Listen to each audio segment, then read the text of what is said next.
In Australia, a brutal civil war took place between two military commanders, Hatch and Lang, who were both struggling to gain control of the territory. At the conclusion of the war, Lang claimed victory, while Hatch vanished and his soldiers were captured, with several of them publicly executed during a day later called Liberation Day. The remaining prisoners were sent to military facilities where they were forced to work inside a mine while wearing electronic restraints that sealed their mouths. In the present day, a prisoner named Kai is ordered by the guards to repair the control system that operates a massive turbine inside the prison. Every inmate is attached to this turbine with chains, and if anyone refuses to follow commands, the machine will drag them in and crush them instantly. Having no other option, Kai fixes the system, and at that same time a new prisoner arrives to begin working in the mine. Kai does not recognize the newcomer, but another inmate immediately identifies him and suddenly charges at one of the soldiers. Using the chain attached to him, the prisoner wraps it around his hands and turns it into a weapon, smashing the soldier's head repeatedly until the man is killed. As retaliation, the guards switch on the turbine, pulling the attacker into the spinning machine and tearing his body apart. Yet the newly arrived prisoner gives a quick nod, and seconds later a hidden sniper begins firing at the soldiers. Kai quickly attempts to escape by shutting down the turbine, but the chain connected to him tightens and starts dragging him toward the deadly mechanism. Fortunately, he grabs a rifle from one of the fallen soldiers and tries to shoot the chain apart. When the bullets fail to break it, he is left with no choice but to fire a shot into his own leg. In the end, Kai manages to stop the turbine and release the other prisoners, but the injury causes him to collapse and lose consciousness. Several hours later, he wakes up inside a ship where he meets Hatch, the leader of the resistance fighting against Lang's rule. Hatch explains that he replaced Kai's damaged leg with a robotic prosthetic and uses a special device to remove the electronic lock that had sealed his mouth. Afterward, the rebel leader reveals that he rescued Kai because his father, Gray, has been captured by Lang and is scheduled to be executed on the next Liberation Day. As a key figure in the rebellion, Hatch is planning an attack on Lang's stronghold while also trying to rescue Gray. However, Kai's father is being held at a location known as New Holland, and to reach him Hatch requires the information stored inside the Arrowhead rocket. For that reason, he asks Kai to retrieve this data, since Kai was once a highly skilled pilot. If he succeeds in this mission, Kai will have the chance to rescue his father and personally take revenge on Lang. The pilot agrees to the deal, and the following day he is sent undercover as a crew member aboard Arrowhead. Once he arrives, he notices that the entire crew is in cryogenic sleep, so he takes advantage of the situation to gather all the data Hatch requested. After completing the task, he contacts Hatch and asks to be extracted from the ship. Before doing that, Hatch instructs him to send the information through his communicator first. Kai follows the order, but interference disrupts the transmission, allowing him to send only 36% of the data.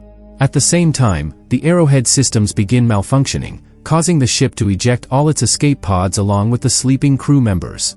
Now completely alone, Kai searches for another way off the vessel and eventually discovers a space shuttle stored inside it. Using this shuttle, he manages to depart from Arrowhead, but the craft is forced to make an emergency landing on a barren desert moon. Kai survives the crash and exits the shuttle to examine his surroundings, though the toxic atmosphere soon starts making him feel sick. He quickly returns to the shuttle where an artificial intelligence named RE3F, pronounced Riff, contacts him. The system warns that he must wear a breathing mask outside because the environment is dangerous, but unfortunately the ship's oxygen supply is only at 12%. Kai asks RE3F for more details, yet the AI refuses to provide access without a proper username and password for the ship's systems. Facing this new obstacle, Kai decides to explore the planet anyway while wearing the mask. After walking only a short distance, he discovers a dead body still gripping a weapon. Checking the identification card, he realizes the corpse belongs to Oleander, the captain of the ship, who seems to have been killed while fighting something unknown. Continuing his search, Kai eventually finds one of the escape pods that crashed on the moon. Inside the pod he discovers a young woman who is still alive. He quickly carries her back to the shuttle, and the artificial intelligence identifies her as Hollis, the mission's biologist. When she regains consciousness, she immediately notices that Kai is not part of her crew and begins to suspect he is an intruder working under Hatch. Kai admits that this is true, explaining that he boarded the ship only to obtain data that might help him rescue his father. Hollis responds by saying that Hatch is a criminal famous for attacking diplomatic ships in order to steal their information. Despite the tension between them, they realize there is no time for arguments because only 12% oxygen remains, meaning they must cooperate if they want to survive on the moon. Hollis logs into the ship's computer and instructs RE3F to guide them to the location where the surviving crew members are supposed to gather. However, the AI informs her that only Captain Oleander has the authorization to issue that command, meaning the shuttle cannot transport them there. With no other option available, Hollis decides they will have to travel on foot to the meeting point and invites Kai to accompany her. She promises that if he helps her, she will assist him in receiving a fair trial so he might be pardoned for his crimes during the war. Kai agrees, although his true goal is simply to escape the moon and rescue his father. Before leaving, he attempts to contact Hatch again, but the rebel leader does not answer, which only increases Kai's suspicions. Nevertheless, the two begin their journey across the empty desert landscape until they eventually locate the Arrowhead, which surprisingly remains mostly intact despite the crash. Hollis advises Kai to remove his military suit, because if the crew suspects he belongs to Hatch's forces they will kill him immediately. He follows her advice and takes off his vest and boots, revealing the robotic prosthetic that replaced his left foot. Finally, the pair rush toward the ship, but they suddenly hear the roar of turbines, a sign that Arrowhead is already preparing to leave. In panic, Hollis tries contacting the crew through her communicator, yet no one answers her transmission. To make things worse, Kai is suddenly grabbed by a mysterious creature that drags him toward a nearby cave. Hollis attempts to pull him back, but the monster is far stronger and drags him deep into the darkness, leaving her convinced that he is dead. Now alone and watching Arrowhead depart without her, Hollis has no choice but to return to the shuttle and search for another way to escape. 4 days pass before RE-3F suddenly detects a signal coming from the exact location where Hollis last saw Kai. Thinking he might somehow still be alive, she decides to investigate the cave. Inside, she discovers a strange structure resembling an obelisk. The object contains a hollow opening, as if something had emerged from within it. Moments later, Hollis notices Kai's body lying on the ground, seemingly alive. The most unusual detail is that his prosthetic leg has vanished and his missing foot has somehow grown back for reasons she cannot explain. Even so, Hollis carries him back to the shuttle, and using RE-3F's scans she learns that a symbiotic organism is now living inside Kai's body. Several hours later, Kai finally regains consciousness with no memory of how he survived and feeling stronger than before. Hollis then tells him everything that happened and explains that the organism inside him regenerated his foot when it revived him. Not only that, but he is now capable of breathing normally in the moon's atmosphere. However, Hollis warns him that Arrowhead has already left, meaning there is currently no way for them to escape the moon. All signs suggest they might be trapped there permanently. But Kai recalls that multiple escape pods were launched earlier, which means other survivors could still be somewhere on the planet. With this being their final hope, the two begin searching the desert for another pod and eventually come across a second obelisk. Using an axe, Hollis cuts into the strange structure and discovers Captain Oleander's body hidden inside. Just like Kai, the captain appears to have been restored to life, although he remains unconscious. Kai then comes up with an idea and carries Oleander's body back to the shuttle. Once inside, he takes an optical scanner and holds it in front of Oleander's eyes, triggering the captain's login credentials and unlocking complete access to the ship's systems. With that authorization, they are finally able to power up the shuttle and prepare to escape. Kai decides it's better to leave Oleander behind, but Hollis strongly disagrees, reminding him that she met Kai long ago when he served under his father in the army and was one of the kindest soldiers she had ever known. Kai recalls those memories but insists that everything has changed, and now survival is their top priority. The two continue to argue when suddenly Oleander wakes up and staggers outside the ship. Hollis and Kai rush to check on him, only to find that he has lost his mind, muttering about Hatch and claiming he will kill everyone one by one. Hollis tries to calm him, but Oleander grows more agitated and grabs a gun from the ground. Instantly, Kai lunges forward, managing to knock the weapon aside, but one of the shots strikes Hollis's helmet. Believing she is dead, Kai loses control, attacks Oleander, and finishes him off. Immediately after, Kai realizes he has also been shot in the chest. Weakened, he collapses to the ground and remains unconscious for several days. When he finally awakens, he finds himself alone in the desert with no memory of how he arrived there. He follows the path back to the shuttle and discovers Hollis's shattered helmet and 2 skeletons, which he assumes are hers and Oleander's. This discovery fills him with grief. Kai enters the shuttle and asks RE-3F how much time has passed. The AI informs him that 34 days have gone by since he lost consciousness and that the ship, having remained on all this time, is now nearly out of power. To make matters worse, only 42 days remain until Liberation Day, and if Kai does nothing, his father will be executed. Faced with this dire situation, Kai remembers the backup batteries stored in Hollis and Oleander's escape pods. He sets out to find the crash site and successfully retrieves Hollis's battery. While there, he also discovers an electronic panel showing a photo of Hollis and decides to take it as a final memory of her. With the battery in hand, Kai restarts the ship's systems, though it's still not enough to get the shuttle airborne.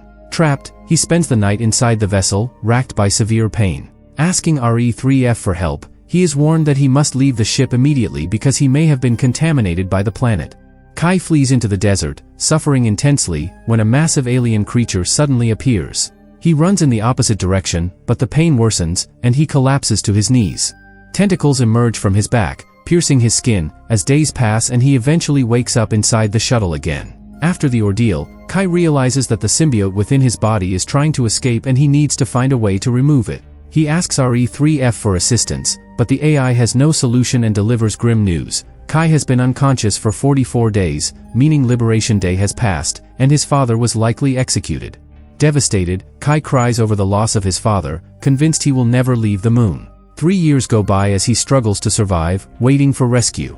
One morning, while shaving with a shard of glass, he cuts himself, and his body writhes as the wound rapidly regenerates, evidence that the symbiote is keeping him alive. That night, Kai enters the shuttle and leaves Hollis's pod identifier on the door to remember her. Shortly afterward, he notices Hollis's old helmet glowing. Inside, he finds a firefly-like insect, which he releases in the middle of the desert. The glowing insect attracts others of its kind, creating a beautiful illuminated scene that eases Kai's loneliness slightly. Afterward, he returns to the shuttle and realizes Hollis's ID tag is missing. Believing an alien has taken it, he considers hunting it down. RE-3F suggests a different approach, to end it all. Kai refuses, declaring he will not give up, though the AI insists it is the best option. At dusk, Kai lures an alien into a trap, pinning his arms and legs between two supports. The creature approaches, sensing him, but sees his body appears lifeless with a neck wound. Suddenly, another version of Kai emerges and destroys the alien. It's revealed that during the fight with Oleander, the shot to his chest hit his heart, killing him. Yet, as before, the moon restored him, reconstructing his body via the obelisk. Following RE-3F's guidance, a clone was used to lure the alien while another eliminated it. Kai realizes that, for some reason, this creature cannot be permanently killed on the moon. When asked by RE-3F, Kai explains that when he and Oleander died, he heard a sound like a mother mourning her child. RE-3F deduces that a force on the planet controls living beings, including those revived by it. To understand it, they must trace the source using the sound the AI detected. RE-3F recalls that during the Oleander confrontation, Kai was first eliminated. Hollis, whose heartbeat was weakening, was taken to an unknown location, and the computer lost her signal. This implies she may still be alive, which enrages Kai, as RE-3F never mentioned this during the 3 years he endured. Frustrated, Kai deactivates RE-3F. Days later, the AI awakens in the desert, confused about its location, and finds Kai, who explains he attached RE-3F to a levitator from the research probe. Now mobile, RE-3F asks Kai what he plans to do. Kai says he needs the AI's help to find the force that resurrected him and perhaps locate Hollis alive. The AI reports the sound 40 kilometers away in a desert tunnel. Together, they head to the cave to uncover how Kai returned to life repeatedly. Hours of trekking under the scorching sun lead them to the tunnel, where Kai instructs RE-3F to scan the area. The entrance appears secure, so they proceed inside, Kai armed with his gun and axe. Deeper into the cave, darkness grows, and Kai asks RE-3F to provide light. Lacking a flashlight, the AI projects a clear video of birds, but the noise attracts an alien, which knocks RE-3F down. Kai tries to lift the AI but is attacked and bitten on the arm, forcing him to drop his weapon. Once he retrieves his axe, he strikes, splitting the alien's head in half. After defeating the creature, Kai lifts RE-3F and continues through the cave, where he hears a familiar sound. Approaching, he finds the moon's core, where his original body and Oleander's body are stored. The moon created clones, keeping the originals alive but trapped in the wall. Seeing the originals doomed, Kai holds Oleander's breath until he can no longer resist, freeing him from suffering. Now faced with doing the same for himself, he hesitates, knowing it will end his existence. He leaves the cave but takes back his robotic prosthesis from next to his original body. Kai and RE-3F exit the cave, and he inspects the prosthesis, discovering a thermal explosive hidden inside. Finally, he understands he has been manipulated all along. Even if he had transferred the data, Hatch would have destroyed him using the bomb. Soon after, pods from the Arrowhead begin falling from the sky. Kai is confused because more than 3 years have passed, and all pods should have already landed. Following these events, RE-3F shows him classified files about an experiment called Terror Tempest. The files reveal that Arrowhead was sent to this moon to rehabilitate prisoners. Time moves faster there, so years on the moon equal only minutes on Earth. Prisoners serve sentences while developing new technologies, accelerating progress significantly. With the full truth revealed, a ship suddenly begins landing nearby, leaving Kai with no time to waste. Kai heads to the space shuttle to grab a weapon. Along with it, he also takes the research probe and moves it closer to where the ship had landed. From the probe, two people emerge, and one of them is revealed to be Hatch, who immediately demands to know where the Arrowhead data is. Kai, fully aware that Hatch only used him for his own goals, refuses to answer. Losing his temper, Hatch punches Kai, knocking him unconscious. Minutes later, Kai regains consciousness inside the space shuttle, now alongside Hatch, one of his henchmen, and Hollis, who has been captured. Relief floods him seeing her safe, but Hatch once again demands the location of the Arrowhead data. With no way to resist, Kai admits that he stored it inside the research probe in the desert near the landing site. Hatch dispatches his henchmen to watch over the prisoners and heads to the probe to verify Kai's claim. When he inspects it, he doesn't find data. Instead, the bomb hidden inside Kai's robotic prosthesis detonates, hitting Hatch directly. On the shuttle, everyone hears the explosion in the desert. The henchman runs to investigate, while Kai begins transforming again. As before, tentacles erupt from his back, and he becomes one of the alien creatures. Losing control, he attacks the henchman, biting his neck. Terrified, Hollis flees and encounters RE3F, who asks what has happened to Kai.